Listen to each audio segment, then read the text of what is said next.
Hello and welcome. My name is Raymond Ijoma, and I'm a real estate entrepreneur as well as a property lawyer here in Nigeria. In this particular video, I'm going to be talking about real estate investment strategies and lessons for couples. I mean, husbands and wives. So if you're a husband and a wife, you're a man, you're a woman, and you ever plan to invest in real estate with your spouse, then it is extremely important that you watch this video to the very end. As a property lawyer myself, who have been involved in a lot of real estate transactions, both in the courtroom and outside of the courtroom, I have had to see a lot of instances where what was intended to be good turns out to be very bad, because people who invested in real estate, or specifically couples, or husbands and wife who do investment together, actually do not do the right thing. So it's very important, extremely important, that you watch this video to the very end, because as a matter of fact, one particular part of this conversation where you need to pay attention to is a part where I'm going to be sharing important lessons and strategies that you need to follow as it relates to succession. It's one thing for you to buy property as a husband and a wife. It's another for you to be happy about the succession strategy or flow of property from yourself, or both of you as husband and wife, to your children in a way that you would like. I've had so many instances of people reaching out to me and saying their parents left inheritance for them, and the inheritance, instead of being a blessing, becomes a major issue, becomes a problem, becomes a battle that they have to fight. But with the right application of property law as it relates to your real estate investment as husband and wife, and then importantly, the experiential knowledge that I'm going to be sharing in this particular video, you will be glad that you made real estate investment either as a husband and a wife, and then importantly, there will be proper succession to your children. So it's very important you watch this video to the very end, because what I'm going to be sharing with you is extremely important. And yes, this video is brought to you by Fortreal Rei Ltd, a real estate company right here in the city of Abuja, and we bring you the very best of real estate investment here in Nigeria. We are committed to you. That's why we don't just share investment opportunities with you. A lot of couples have had to do real estate transactions with us, and these are very important factors that we look at in the course of doing so. So ladies and gentlemen, do subscribe and stay in touch and watch this video to the very end, because you definitely will be glad that you did. And of course, share with a friend and turn on notification so that you will be notified whenever we post amazing content like this very one. So I need to start by saying that even though I plan to make this video very short, I'll try as much as I can to deliver the points I need to deliver in this particular video, because this is a very, very important subject matter, right? And there are some part of it that are absolute technicalities, and I wouldn't have time to be able to go into all of those technicalities or explain all of that. So that's where specific consultancy comes into play. But I'm going to give you the basics of what you will need, and you'll be glad that you watched this video, right? So the very first thing I need to say here is, please make sure you use the right nomenclature, the right name. Now, we understand that by virtue of matrimonial act, or by virtue of marriage generally, yourself and your husband, or yourself and your wife, yourself and your spouse, both of you are one in the eye of the law, or by way of customary law. But when it comes to buying properties, please ensure that you don't use anything like Mr. and Mrs. Mr. and Mrs. Raymond Ijoma, by way of real estate transactions, are not an entity, or is not an entity. Mr. and Mrs. Raymond Ijoma, they are not recognizable entities that can sign a document. Rather, whenever you are buying a property with your spouse, ensure that your names are written separately. So for example, my name is Raymond Ijoma. So when I'm buying a property with my wife, all I have to do is write my name, Mr. Raymond Ijoma, and Mrs. Mirabel Raymond Ijoma. That is what you should use. Anything other than this, specifically when you use words like Mr. and Mrs. Raymond together, then that becomes a problem. Now, the logical part of this that doesn't even make sense is, at the end of the day, who signs? Who actually is Mr. and Mrs. Raymond Ijoma? I see documents, very funny documents, of course, sadly prepared by some lawyers. That's why we say that, for example, my niche is property law. I may not be able to, in fact, I can't, not as a matter of may, I can't boast of being very good at criminal law. I can't boast of being very good at marine law. Some other laws, I may know the basics, but there are certain unique features or important deep part of the other legal areas or other practice of law that I may not be very good at. Right? So that's why it's important that when you are doing transactions, be sure that you are using lawyers that are in the field of those areas of law. I've given instances of where a colleague of mine who is an award-winning lawyer in an area of law reached out to me to ask me questions about the most basic question about property law transactions. So that basically tells you that the concept of being learned actually is not all-knowing.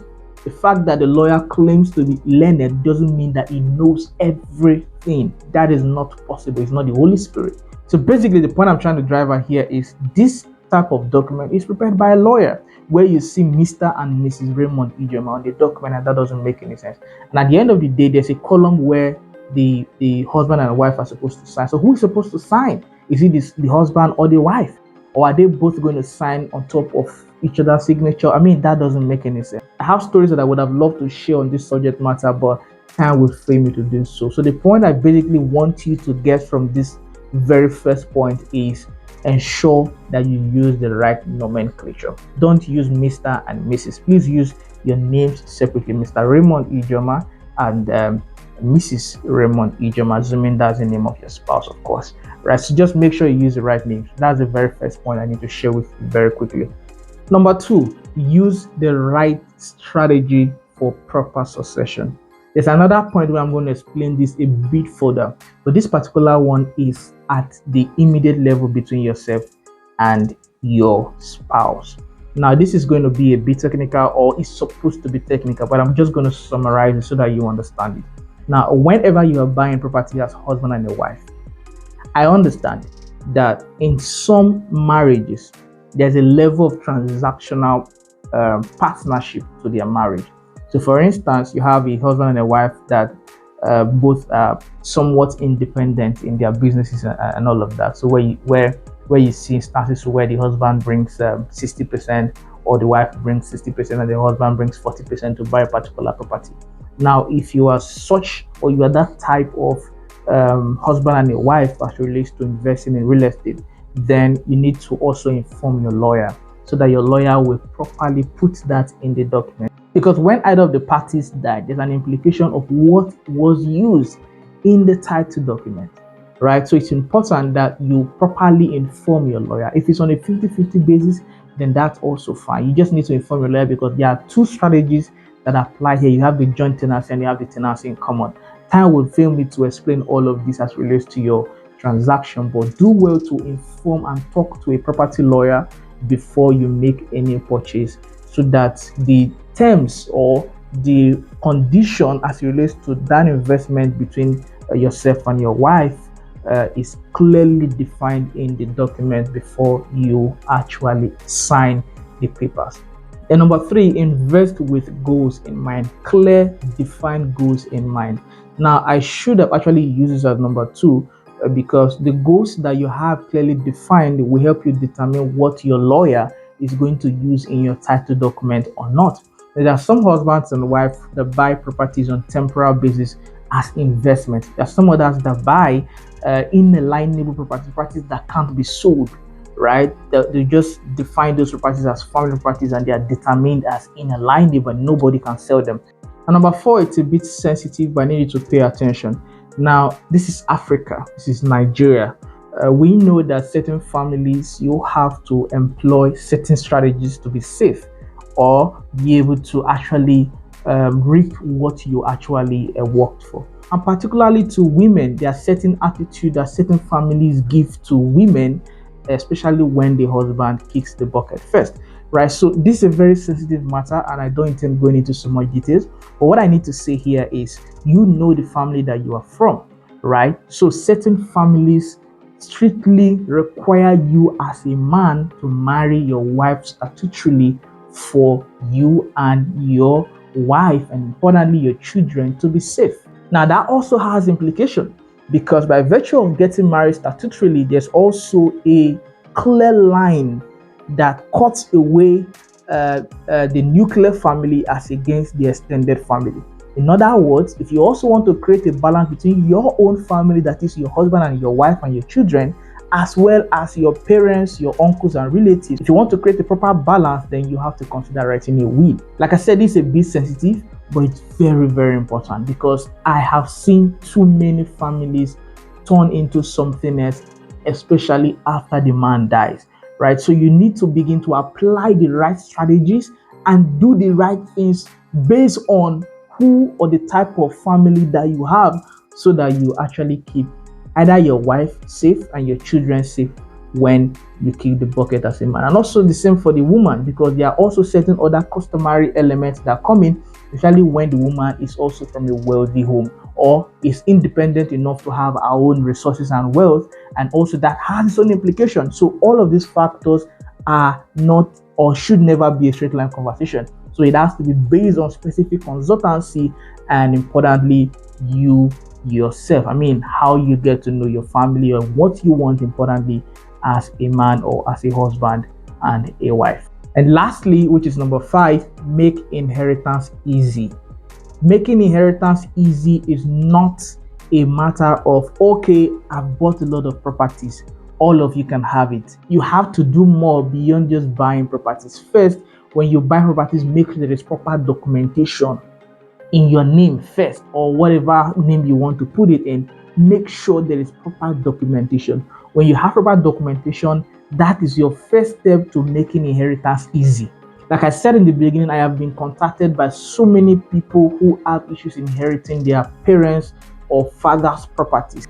Even when the father dies, the woman and the children inheriting the properties become a big issue because of how the man handled the real estate investment, because they were all without any successive plan, right? So when you are buying a property as a husband and a wife, make sure that there is a proper plan that will help to make inheritance easy. So I just quickly point out or state out what I need to state here, because like I said, this is a conversation I can have for hours, right? And I'm just squeezing it into like a 10-15 minutes video, right? So I'm just pointing out, number 1, ensure that you have a good property lawyer on retainership.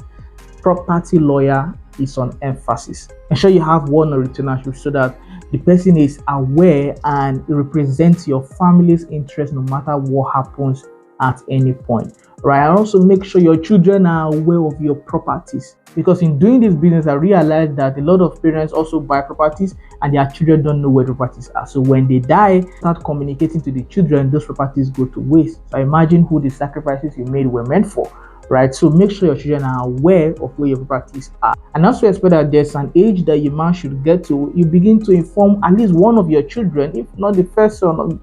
One of your children that you trust should be aware of where your documents are, or who is your documents, and where the properties are, right? So that is very important. Communication is also very important in a bid to make inheritance easy. Number 3 and number 4, and I can't remember, but just make sure that you give gifts where applicable, right? Gifts are also a medium to limit the issues that happen after a man or a woman or a husband or wife kick the bucket, right? So give gifts where applicable. And lastly, learn to take possession. Taking possession helps to reduce the battles that your children will fight. As a matter of fact, in some cases, it eliminates the battle they fight, because when you don't take possession, you open your children to, or you place them in the position to fight the battle that possession brings as it relates to real estate investment, right? So just basically do whatever you can by way of documentation to help reduce the customary battles your children will have to fight, or any other battle that they will have to fight as it relates to real estate investment. Ladies and gentlemen, again, my name is Rei Ltd, and I'm a real estate entrepreneur as well as a property lawyer here in Nigeria. Like I said, this is a conversation I can have in hours, right? But I just had to break it down in small bits, so that the idea or what I intend communicating will be gotten, and I believe that you do understand what I just shared, right? So if you have specific reasons or specific context that you would want us to go further into, the numbers to reach out to are right on your screen. Again, this video is brought to you by Fortreal Rei Ltd, a real estate company right here in the city of Abuja. We bring you the very best of real estate investment. We don't just share the investment opportunities with you, both in land and in houses. We also educate you so that you know how to safely and rightly invest in a city like Abuja or in Nigeria generally. Just like you just watched in this video, this is a lot of value, because it is one thing for you to be a great investor in millions, it's another for your children to enjoy the dividends of your investment. That's the whole idea of this particular video, because I know that you want to leave inheritance for your children's children. That makes you a good father. So I'm sure you do like this video, do like it and stay in touch, and save our numbers on your phone and reach out where necessary, and importantly, share this with a friend that needs it. And finally, do enjoy the rest of your day, and bye bye.